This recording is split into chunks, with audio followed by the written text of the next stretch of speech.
Hello दोस्तों, स्वागत है आप सभी का आपको अपने यूट्यूब चैनल सक्सेस मेरा 2.0 पर। तो दोस्तों, आज हम पढ़ने वाले हैं आरपीएफ एएलपी टेक्नीशियन में आने वाले 20 महत्वपूर्ण साइंस से संबंधित प्रश्न और इनसे रिलेटेड फैक्ट के बारे में भी। तो बिल्कुल भी स्किप ना करें और लास्ट तक बने रहें। और अगर आप हमारे चैनल पर नए हो तो सब्सक्राइब कर बेल आइकन को दबा लें। और लास्ट में मैं आपसे क्वेश्चन भी पूछूंगा जिसका आंसर आपको कमेंट बॉक्स में बतानी है। साथ ही आप हमारे टॉप 20 क्वेश्चन में कितना अटेम्प्ट कर पाते हो कमेंट बॉक्स में ज़रूर लिखेंगे। तो चलिए स्टार्ट करते हैं। हमारा पहला सवाल है, नाभिकीय रिएक्टर में कठोर जल का प्रयोग किस रूप में किया जाता है। और दोस्तों, किसी भी प्रश्न का उत्तर अगर आपको पहले से मालूम हो तो कमेंट बॉक्स में ज़रूर लिखेंगे। तो नाभिकीय रिएक्टर में कठोर जल का प्रयोग किस रूप में किया जाता है। तो इस प्रश्न का सही उत्तर हमारा हो जाएगा ऑप्शन नंबर ए, मंदक और शीतलक के रूप में। जो नाभिकीय रिएक्टर होता है दोस्तों, उसमें जो कठोर जल का प्रयोग होता है वो दोस्तों मंदक और शीतलक के रूप में प्रयोग किया जाता है।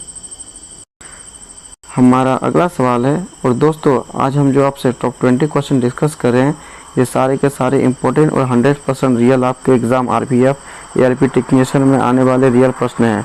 तो सभी प्रश्नों को अच्छे से देखेंगे और उन्हें याद करेंगे। साथ ही दोस्तों, लाइक और शेयर जरूर कर दिया करेंगे। जो भी आपके दोस्त एएलपी टेक्नीशियन की तैयारी करते हैं उन्हें शेयर जरूर कर दिया करेंगे।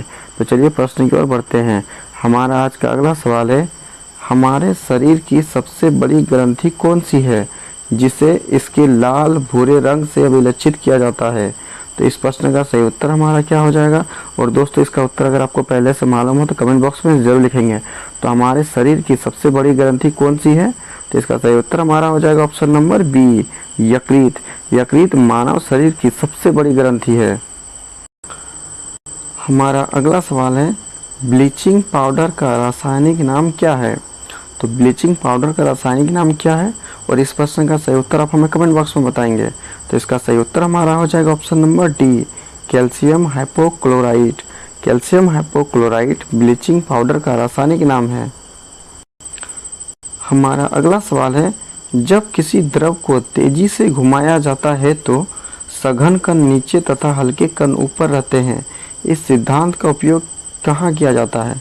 तो दोस्तों, जब किसी द्रव को तेजी से घुमाया जाता है तो सघन कण क्या होता है दोस्तों, नीचे तली में बैठ जाते हैं और हल्के कण ऊपर आ जाता है। तो इस प्रक्रम को क्या कहा जाता है। तो इसका सही उत्तर हमारा हो जाएगा ऑप्शन नंबर बी, अपकेंद्रण। अपकेंद्रण में क्या होता है दोस्तों कि जब द्रव को तेजी से घुमाया जाता है तो सघन कण नीचे तथा हल्के कण ऊपर आ जाता है। हमारा अगला सवाल है, चुंबक का चुंबकत्व सर्वाधिक कहाँ होता है। और दोस्तों, ये बहुत इंपॉर्टेंट सवाल है क्योंकि ये प्रीवियस ईयर 2018 में एएलपी में पूछा गया सवाल है। साथ ही दोस्तों, आज हम जो भी आपसे टॉप 20 क्वेश्चन डिस्कस कर रहे हैं ये सारे के सारे इंपॉर्टेंट और 100% रियल आपके एग्जाम आरपीएफ एएलपी टेक्नीशियन में आने वाले प्रश्न हैं। तो सभी प्रश्नों को अच्छे से देखेंगे और उन्हें याद करेंगे। साथ ही दोस्तों, लास्ट तक बने रहेंगे। अगर आप हमारे साथ लास्ट तक बने रहते हो तो ये आपके एग्जाम के लिए बहुत यूजफुल होगा।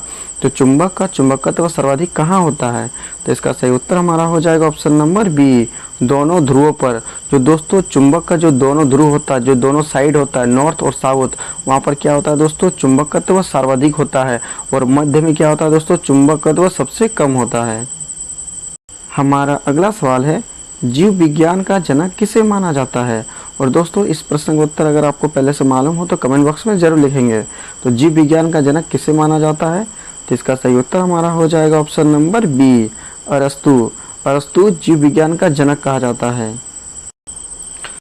हमारा अगला सवाल है, निम्नलिखित में से किस रोग के कारण स्मृति लोप होता है। तो किस रोग के कारण दोस्तों स्मृति मतलब होता है दोस्तों यादाश्त, यादाश्त की कमी हो जाती है। तो किस रोग के कारण होता है। तो इसका सही उत्तर हमारा हो जाएगा ऑप्शन नंबर बी, अल्जाइमर रोग। अल्जाइमर रोग अगर किसी व्यक्ति को होता है दोस्तों तो उसमें क्या होता है, यादाश्त की कमी हो जाती है। हमारा अगला सवाल है, 1 वोल्ट कितने के बराबर होता है। तो दोस्तों, इसका सही उत्तर आप हमें कमेंट बॉक्स में लिखेंगे। तो 1 वोल्ट कितने के बराबर होता है। तो इसका सही उत्तर हमारा हो जाएगा ऑप्शन नंबर बी, 1 जूल प्रति कूलाम। 1 जूल प्रति कूलाम बराबर 1 वोल्ट कहलाता है। हमारा अगला सवाल है, लोह चुंबकीय पदार्थों के भीतर परमाणुओं के असंख्य अति सूक्ष्म संरचनाओं को क्या कहा जाता है। तो लोह चुंबकीय पदार्थों के भीतर परमाणुओं के असंख्य अति सूक्ष्म संरचनाओं को क्या कहा जाता है। तो इसका सही उत्तर हमारा हो जाएगा ऑप्शन नंबर सी, डोमेन। और दोस्तों एक डोमेन का मान कितना होता है, ये आपसे एग्जाम में पूछा जा सकता है। तो एक डोमेन बराबर होता है 10 का पावर 18 से लेकर के 10 के पावर 21। ये 10 के पावर 18 से लेकर के 10 के पावर 21 के मान को एक डोमेन कहा जाता है। हमारा अगला सवाल है, परमाणु बम सिद्धांत आधारित है। तो परमाणु बम किस सिद्धांत पर आधारित है? तो इसका सही उत्तर हमारा हो जाएगा ऑप्शन नंबर बी, नाभिक के विखंडन। नाभिक के विखंडन के सिद्धांत पर आधारित है परमाणु बम। और दोस्तों अगर आपसे एग्जाम में पूछा जाए कि हाइड्रोजन बम किस सिद्धांत पर आधारित है, तो हाइड्रोजन बम नाभिक के संलयन पर आधारित होता है। हमारा अगला सवाल है, सर्व प्राचीन सेल समूह की आयु आंकी जाती है किससे? तो प्राचीन सेल जिसे हम लोग बोलते हैं दोस्तों चट्टान, तो प्राचीन चट्टानों के समूह की आयु किससे आंकी जाती है? तो इसका सही उत्तर हमारा हो जाएगा ऑप्शन नंबर ए, के-आर विधि से। के-आर विधि से दोस्तों सर्वप्राचीन सेल समूह की आयु आंकी जाती है। हमारा अगला सवाल है, बिल्ली की आंखें रात में क्यों चमकती है? तो बिल्ली की आंखें रात में क्यों चमकती है? तो इसका सही उत्तर हमारा हो जाएगा option number D, tapetum lucidum के कारण।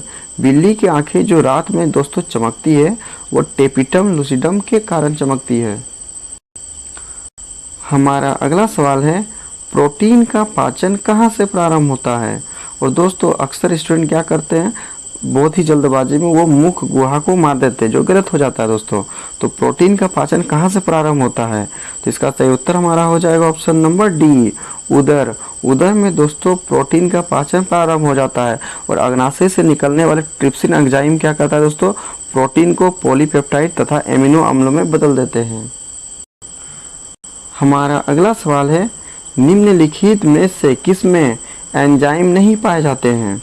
तो किस में एंजाइम नहीं पाए जाते हैं? तो इसका सही उत्तर हमारा हो जाएगा ऑप्शन नंबर बी, विषाणु। विषाणु में दोस्तों कोई एंजाइम नहीं पाया जाता है। हमारा अगला सवाल है, पेप्सिन बदल देता है। तो दोस्तों पेप्सिन किस में बदल देता है? तो इसका सही उत्तर हमारा हो जाएगा ऑप्शन नंबर बी, प्रोटीन को पॉलीपेप्टाइड में। पेप्सिन दोस्तों अग्नाशय से निकलने वाला एंजाइम ट्रिप्सिन पेप्सिन को क्या करता है, प्रोटीन को पॉलीपेप्टाइड तथा एमिनो अम्ल में बदल देते हैं।